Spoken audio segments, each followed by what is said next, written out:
Bienvenue sur Africa 24. Dans cette nouvelle édition du QG Week-end, voici les titres de l'actualité. Le Bénin rend hommage à Kofi Annan suite au décès du diplomate ghanéen. Survenu le 18 août dernier, des personnalités politiques ont tenu à célébrer la mémoire de l'ancien secrétaire général de l'ONU pour ses actions en faveur de la paix. Libéralisation de l'audiovisuel en Côte d'Ivoire. Après des années d'attente, les autorités ivoiriennes ont annoncé le lancement des travaux pour la mise en place de la TNT dans le pays.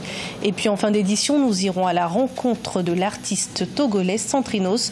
À seulement 22 ans, il sort son premier album après le succès de son single Fiançailles en 2017. Mais tout d'abord, au Zimbabwe, malgré la validation de la victoire de Emmerson Mnangagwa à la présidentielle, le candidat de l'opposition Nelson Chamisa continue de revendiquer sa première place, déclarant lors d'une conférence de presse qu'il se considère comme le dirigeant légitime du Zimbabwe. Le 23 août dernier, pourtant, la Cour constitutionnelle avait rejeté la requête d'annulation du candidat de l'opposition qui dénonçait des fraudes lors du scrutin du 30 juillet. Et pour rappel, Emmerson Mnangagwa avait remporté le scrutin dès le premier tour avec 50,8% des suffrages contre 44,3% pour Nelson Chamisa. Depuis le décès de l'ancien secrétaire général de l'ONU, Kofi Annan, le 18 août dernier, les hommages se multiplient à travers le monde. Au Bénin, les personnalités politiques ont tenu à saluer la mémoire et les actions en faveur de la paix menées par l'ancien diplomate ghanéen. Des détails avec notre correspondant au Bénin, Lefty Ounou. Le corps diplomatique au Bénin a rendu un vibrant hommage à l'ancien secrétaire général des Nations Unies, Kofi Annan, ce vendredi 24 août 2018 à Cotonou.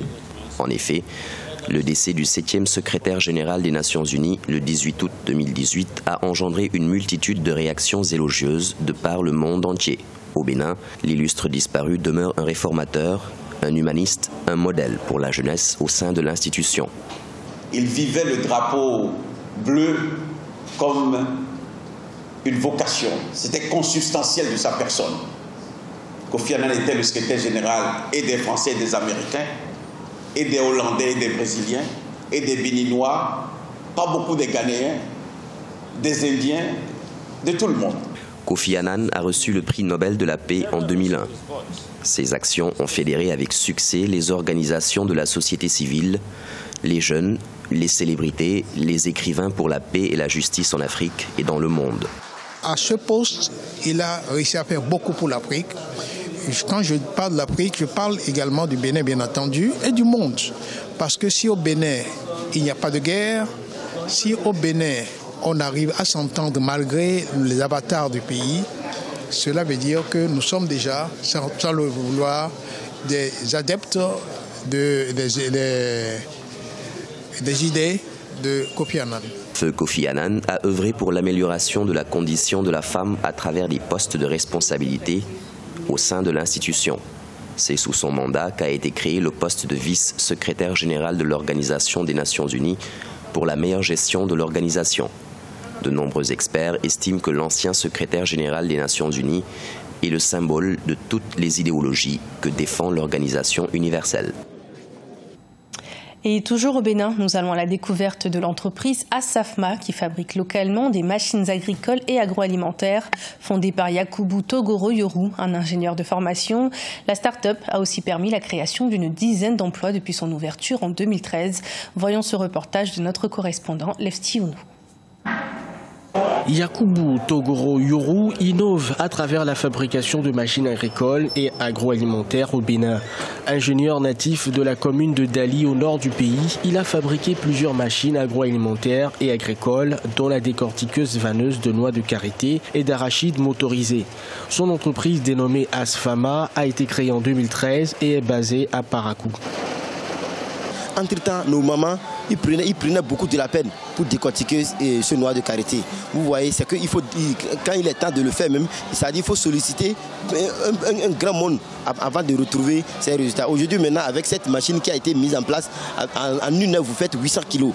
Asfama regroupe une vingtaine d'apprentis et une dizaine d'ouvriers, dont 2 artisans tourneurs et un forgeron. Yakubu Togoro Yoru entend s'investir afin de relever les défis en matière de création d'équipements à travers le secteur agroalimentaire et agricole. nous ne pouvons pas dire qu'on est satisfait. Et on ne peut jamais dire aussi que ça ne marche pas. Parce que suite à ça, on a eu aussi à donner du travail à d'autres personnes qui sont là, qui sont en train de travailler aujourd'hui à cause de cette entreprise, eux-mêmes sont en train de survivre. Grâce à ses recherches, Yakubu Yoru a été plusieurs fois distingué au plan national et international.